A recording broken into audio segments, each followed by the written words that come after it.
Good morning students. नवीं Rajasthan senior secondary school की online classes में पुनः आपका स्वागत है। अपन एसएसटी का अध्ययन कर रहे हैं, पुनः रिपीट कर देते हैं क्योंकि नया सिलेबस लागू हुआ है। अपन के सामाजिक ज्ञान के यहाँ पे 4 भाग किए हैं, चारों की अलग अलग किताब आएंगी, बाज़ार से खरीद लीजिए। अभी अपन उसमें से जैसे अर्थशास्त्र यानी इकोनॉमिक्स है, इतिहास है, भूगोल है, राजनीति है। अभी हम इकोनॉमिक्स अर्थात अर्थशास्त्र का अध्ययन कर रहे हैं और उसमें पहला जो अध्याय है हमारा वो पालनपुर की कहानी है। यहाँ तक आपकी खूब समझ में आ गया होगा। हम पालनपुर की कहानी का अध्ययन कर रहे हैं, ये अपना पाठ है। अब चूँकि अपन के 2 लेसन हो गए, 2 लेक्चर हो गए इसमें, तो उन दोनों दिवसों का आपने होमवर्क किया होगा, मैं मानता हूँ। अगर किसी कारणवश लापरवाही रही है तो कृपया करके ज़रूर आज पूरा कर लें। साथ में उस लेसन को जो हमने पढ़ा है उसको याद कर लें, क्योंकि आपको पता है हम घर बैठ के ही एक अच्छी पढ़ाई कर सकते हैं। स्कूल कब खुलेंगे इसके बारे में अभी कहना कुछ मुश्किल है। हम कृषि व्यवस्था का अध्ययन अब अपन के आज के अध्ययन को आगे बढ़ाते हैं। कृषि व्यवस्था जो पालनपुर की है उसका अध्ययन कर रहे थे। अभी अपन ने पहले हरित क्रांति का अध्ययन किया, बहुविध फसल प्रणाली का अध्ययन किया। अब मैं आपको एक चार्ट के द्वारा कृषि व्यवस्था को समझाता हूँ। आपको एक चार्ट तैयार करना है। आज एक चार्ट तैयार करेंगे।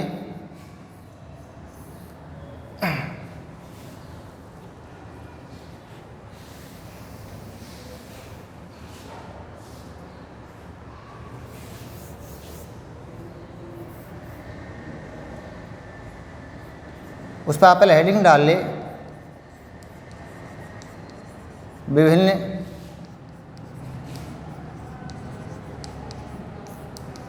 ऋतुओं की फसलें। अब हम इसको एक चार्ट से स्पष्ट करेंगे। मैं कुछ बता रहा हूँ, इसके साथ साथ आप भी अपनी तरफ से कुछ करेंगे। अब यहाँ सबसे पहले लेंगे अपन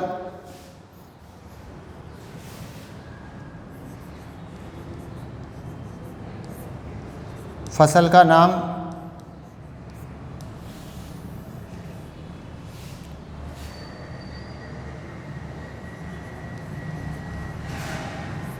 फसल की ऋतु,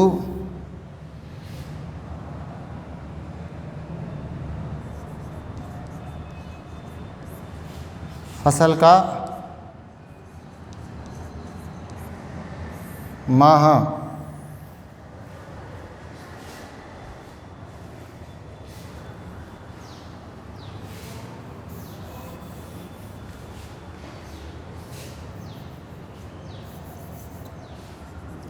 फसल बोने का माह और फसल काटने का माह।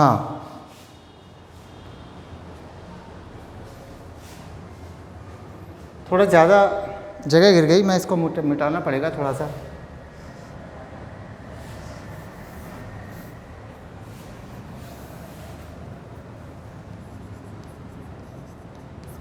फसल का नाम,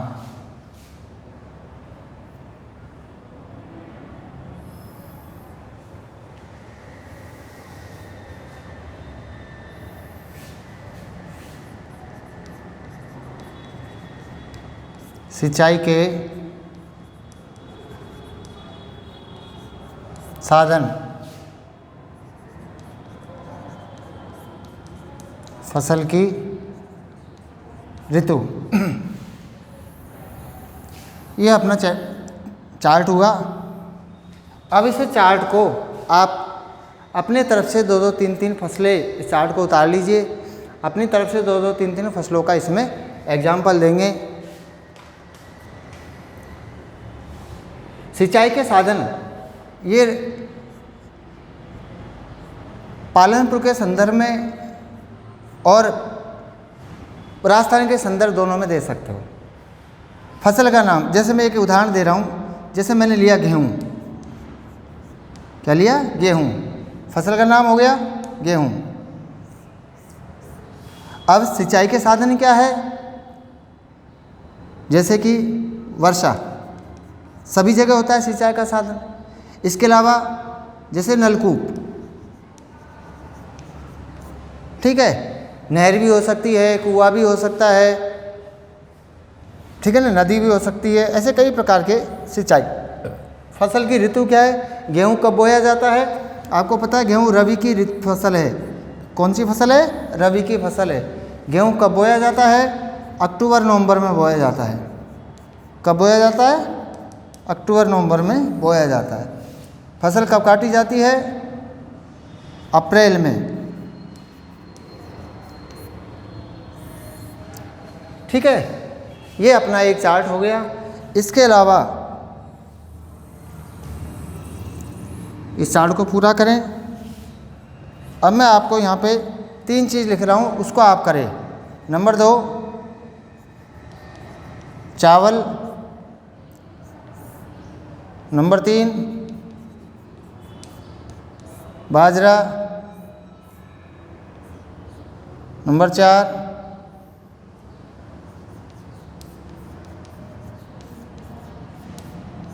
सब्जियाँ।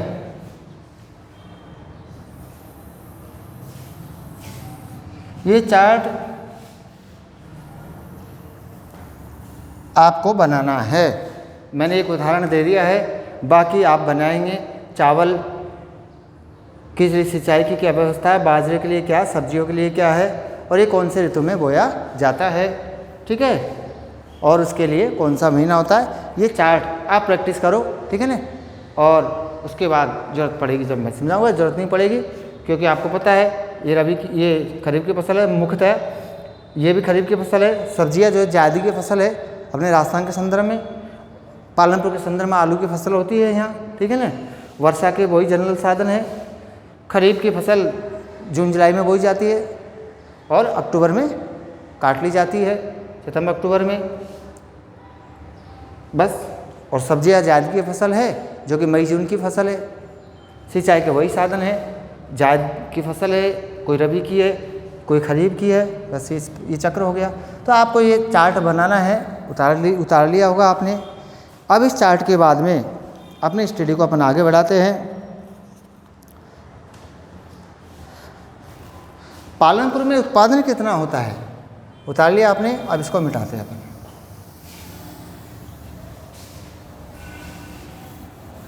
चूँकि पालनपुर में आधुनिक उत्पादन पद्धतियों का प्रयोग किया गया, जैसे सिंचाई की नई पद्धतियाँ, HYV बीजों का प्रयोग, आधुनिक मशीनों, बैलगाड़ी आदि के स्थान पे बैलों और परंपरागत कृषि के साधनों के स्थान पे ट्रैक्टरों का और अन्य मशीनों का प्रयोग, कीटनाशक और केमिकल फर्टिलाइजर यानी रासायनिक खाद का प्रयोग गोबर खाद की जगह पे। इन आधुनिक पद्धतियों को अपनाने के बाद पालनपुर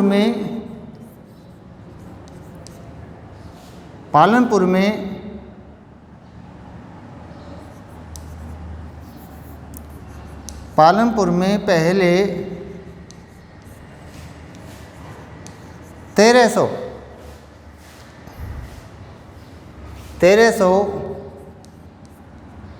किलोग्राम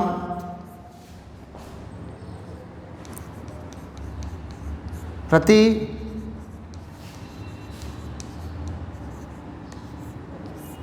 हेक्टेयर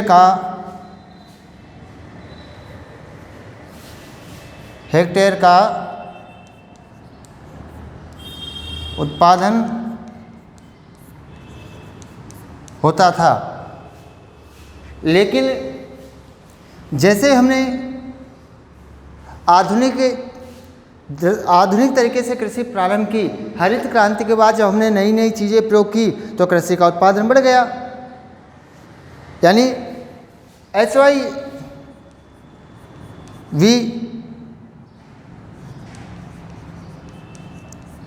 बीजों एवं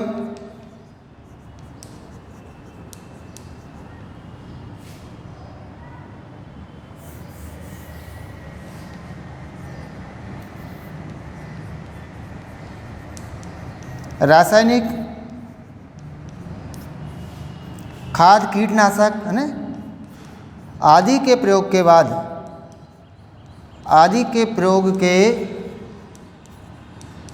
बाद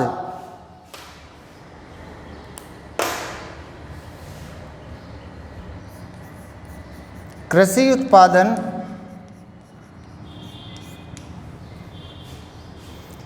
जब इसका प्रयोग किया गया तो कृषि उत्पादन 3200 किलोग्राम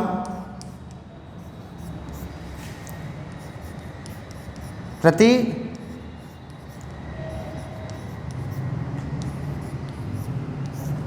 हेक्टेयर हो गया, यानी उसका उत्पादन बढ़ गया। 1300 से कहाँ पहुँच गए? पहले 1300 किलोग्राम का उत्पादन था और जो बढ़ करके कितना हो गया? 3200 किलोग्राम उत्पादन बढ़ गया। बहुत अच्छी बात है। फायदा क्या हुआ? किसानों की आय बढ़ी, किसान समृद्ध हुए, उनकी बचत हुई, अपनी पूंजी से जो उनकी बचत हुई उसको बैंकों में जमा कराने लगे, उससे नए नए अन्य उद्योग धंधे उन्होंने खोलने प्रारंभ किए। इस प्रकार से बहुत सारे लाभ उनको इस पद्धति से हुए, आधुनिक पद्धति का प्रयोग करने से। पर फिर यहाँ एक प्रश्न खड़ा हो जाता है, इसका फायदा तो अपन ने देख लिया, अब इसके नुकसान क्या हुए? इसको उतार लीजिए, फिर अपन इसका नुकसान देखेंगे, इससे हानि क्या हुई।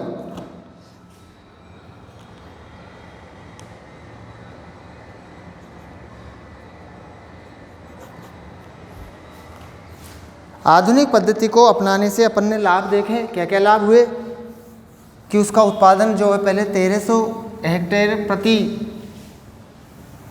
1300 किलोग्राम प्रति हेक्टेयर था, जो बढ़ करके कितना हो गया? 3200 किलोग्राम प्रति हेक्टेयर हो गया। अब हम अगला बिंदु लेंगे, तीसरा बिंदु हम ले रहे हैं, क्या भूमि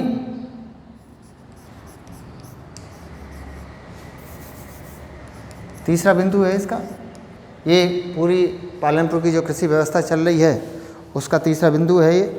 अभी तक हमने इसमें पालनपुर में जो खेती है उसके 2 बिंदु पढ़े हैं, पैदावार का तरीका और क्या भूमि एक स्थिर साधन है। अब है क्या भूमि ये धारण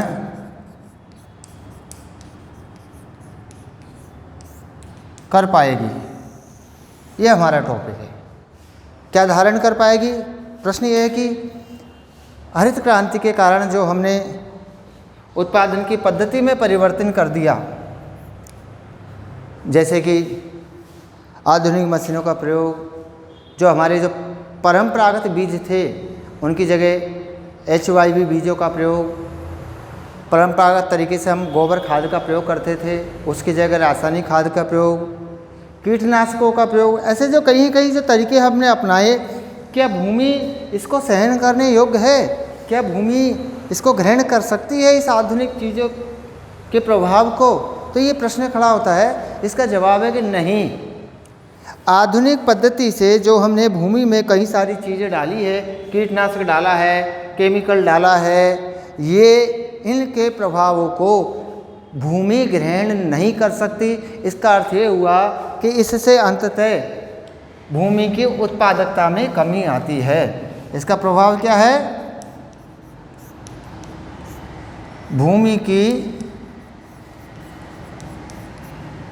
की उत्पादकता में कमी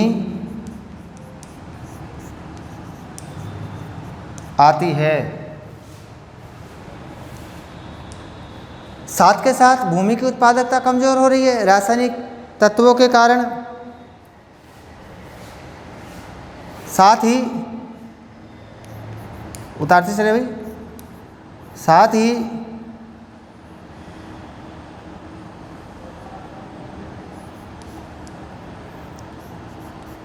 रसायन और कीटनाशक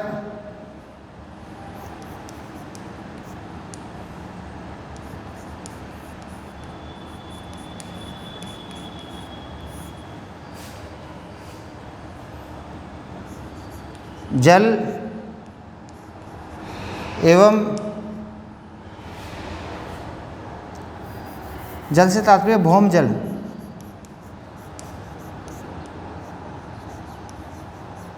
भौम जल नदियों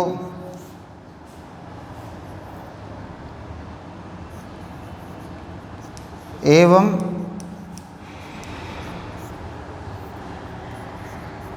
भोजन को भी दूषित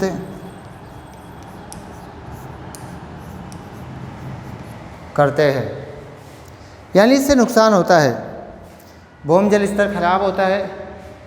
कीटनाशक जब गहराई तक चले जाते हैं, भौम जल स्तर में दो प्रकार का प्रवाह है। इसमें कमी भी आती है क्योंकि नलकूप आदि के माध्यम से भूमि के जल का लगातार दोहन करने से भूमि जल नीचे गिर रहा है। नदियों में, मिट्टी में जब ये केमिकल और ये अवयव कीटनाशकों के वहाँ जाते हैं तो उनको प्रदूषित करते हैं। भूमि के अंदर जो सकारात्मक जो तत्व है, जो जीव जंतु है, जो भूमि की उत्पादकता को बढ़ाते हैं, ये उनको भी नष्ट करते हैं और भूमि के उत्पादन को रोकते हैं। इस प्रकार से हम देखते हैं कि ये जो आधुनिक जो पद्धति है कृषि की, ये हमारे भूमि के लिए नुकसानदायक है। इसका परिणाम क्या हुआ, एक उदाहरण ले लेते हैं इसमें पंजाब का उदाहरण ले लेते हैं। क्योंकि सबसे ज़्यादा रासायनिक खाद, HY बीज, भूमि जल का दोहन, ये सब पद्धति पंजाब में ज़्यादा अपनाई गई। इसका परिणाम ये हुआ कि पंजाब की भूमि की उत्पादकता इतनी कमज़ोर हो गई, अब उसे पहले की तुलना में ज़्यादा रासायनिक खादों का उपयोग करना पड़ता है क्योंकि उसकी उत्पादकता कम हो गई इन सब तत्वों के कारण। तो कुल मिलाकर के अंततः इन चीज़ों का ज़्यादा प्रयोग करने से नुकसान ही होता है, ये भूमि के लिए लाभदायक नहीं है। तो ये हुआ अपना एक पॉइंट। अब इसमें से मैं एक छोटा सा पॉइंट और अपन ले लेते हैं।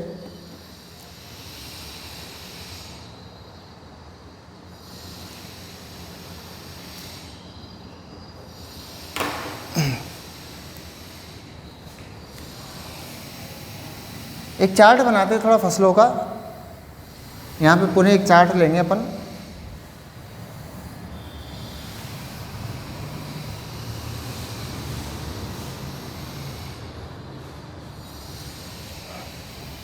उसे तुलना करने सीखेंगे आप और चार्ट बनाना सीखेंगे।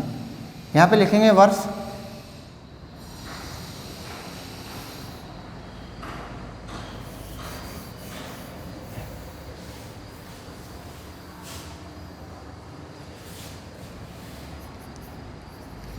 दाल एवं गेहूं के, नोट करो, दाल एवं गेहूं के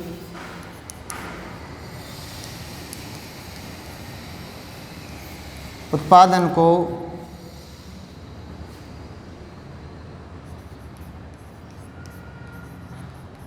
चार्ट द्वारा दर्शाइए। अब हम ले रहे हैं यहाँ पे वर्ष, चार्ट बनाते हैं।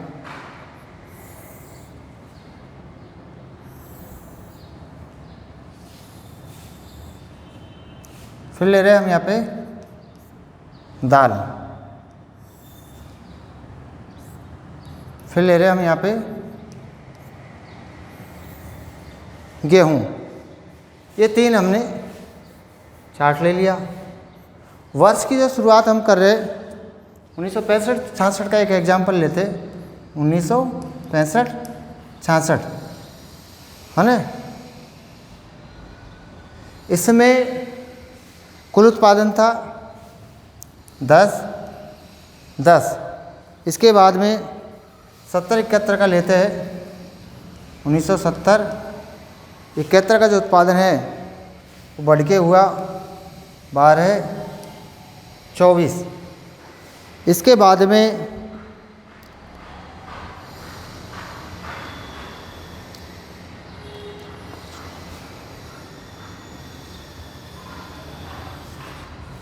10 11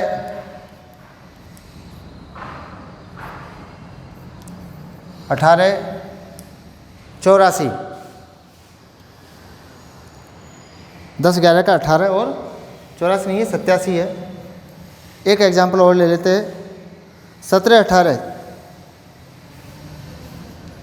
2017 18, ये अपना कुल उत्पादन हो गया। 2017 18 का उत्पादन ले लेते, वो ले लेते 24 97। ये अपन ने एक चार्ट लिया, चाहो तो बीच बीच में एक सीधी रेखा खींच सकते हो, बाकी इसमें सीधी रेखा की आवश्यकता नहीं है, ठीक है ना। इस प्रकार से अपने चार्ट द्वारा समझाएंगे इसको। अब ये जो संख्या है इसको कहाँ परिभाषित करेंगे, आप यहाँ लिख सकते हो इसको अलग से,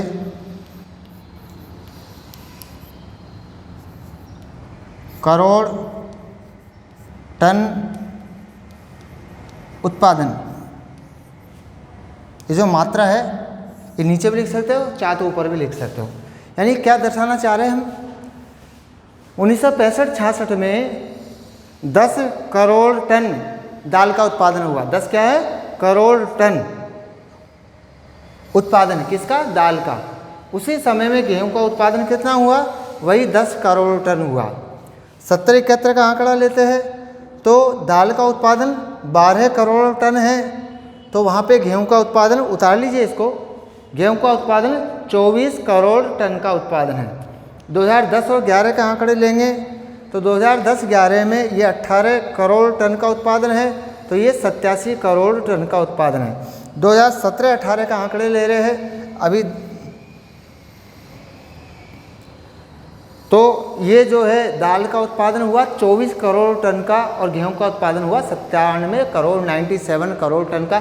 इस प्रकार से हम देख रहे 1965-66 से और 2017-18 गत 2 वर्ष पहले के तक जो हम उत्पादन की स्थिति देखते तो भारत का उत्पादन अनवरत बढ़ता रहा है। यानी दालों का उत्पादन 10 करोड़ से बढ़कर के हम 24 करोड़ टन के उत्पादन पर पहुँच गए, और इसी प्रकार से गेहूं का उत्पादन जो भी 10 करोड़ था उससे बढ़ा करके हमने 97 करोड़ टन साल है, इस वर्ष में 17-18 में 97 करोड़ टन गेहूं का उत्पादन किया है ना, 2017 के और 18 के वित्तीय वर्ष के अंतर्गत। इस प्रकार से हम देख रहे हैं कि हमारा जो खाद्यान्न उत्पादन है वो लगातार बढ़ता जा रहा है। तो खाद्यान्न उत्पादन की जो वृद्धि है वो हमने इस चार्ट के द्वारा दर्शाई है, ये आप चार्ट करेंगे।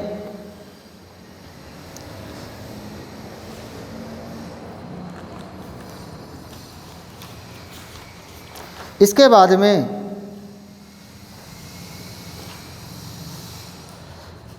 चार्ट के बाद में फिर लेते हैं अपन इसको, मिटा दो, उतार लिया हुआ आपने, ये चार्ट आपने उतार लिया ना, इसको समझने की कोशिश करना।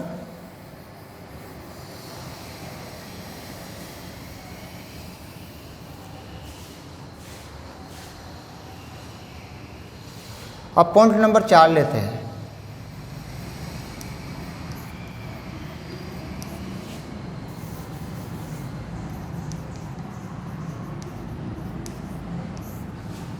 पालमपुर में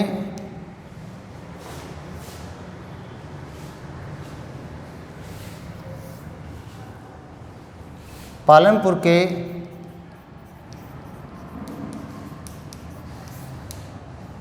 किसानों में भूमि का वितरण, यानी भूमि का विभाजन किस प्रकार से हुआ है वो अपन का टॉपिक रहेगा, ठीक है ना। इस टॉपिक को अपन आगे पढ़ेंगे। थोड़ा छोटा सा उदाहरण दे देते। अपन एक बात पढ़ी थी, पालमपुर में कितने परिवार है, याद है ना, शुरू में पढ़ाया था 2 लेक्चर पहले, 450 परिवार है, ठीक है ना। और इसमें से अपन ने कुछ संपन्न लोग हैं, उच्च वर्गीय लोग हैं जिनके पास भूमि ज़्यादा है। कल इसको नेक्स्ट क्लास में चार्ट के द्वारा समझाऊंगा, चार्ट बनाएंगे इसका भी। तो अपन ने आज डायग्राम बनाना शुरू किया, 2 डायग्राम बनाए, समझना। और जो कुछ अनुसूचित जनजाति के जो लोग हैं जिनकी संख्या कुल 33% है, उनके पास भूमि का कम हिस्सा है। इस प्रकार से अलग अलग कुछ मध्यम वर्गीय लोग हैं जिसमें बीच के स्तर की भूमि है, तो अपन चार्ट के द्वारा इंडिकेट करेंगे कि किसके पास कितनी भूमि है। जैसे इस वर्ग के पास 2 हेक्टेयर से कम भूमि है, एक वर्ग ऐसा जिसके पास 2 से 5 हेक्टेयर भूमि है, एक वर्ग ऐसा जिसके पास 5 से अधिक हेक्टेयर, उसके पास 10 हेक्टेयर तक भूमि है। इसका डिवाइड करेंगे। आज के लेसन को यहीं पे विराम देंगे। इससे पहले अपन पुनः 2 क्वेश्चन की ओर बढ़ते हैं। आज के क्वेश्चन वो क्वेश्चन नोट करिए।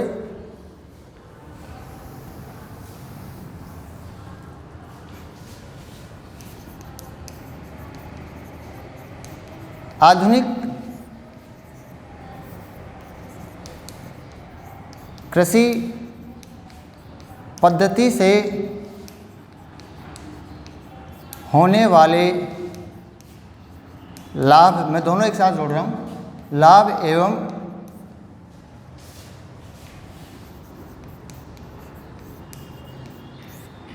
हानियाँ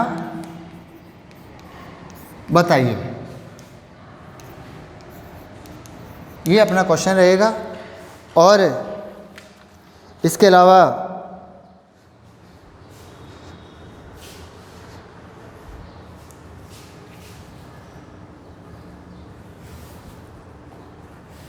क्वेश्चन नंबर 2 लिख लो।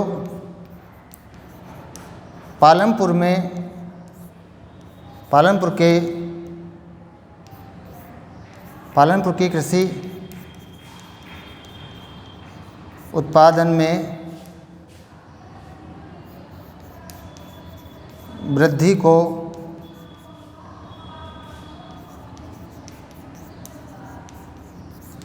दर्शाइए।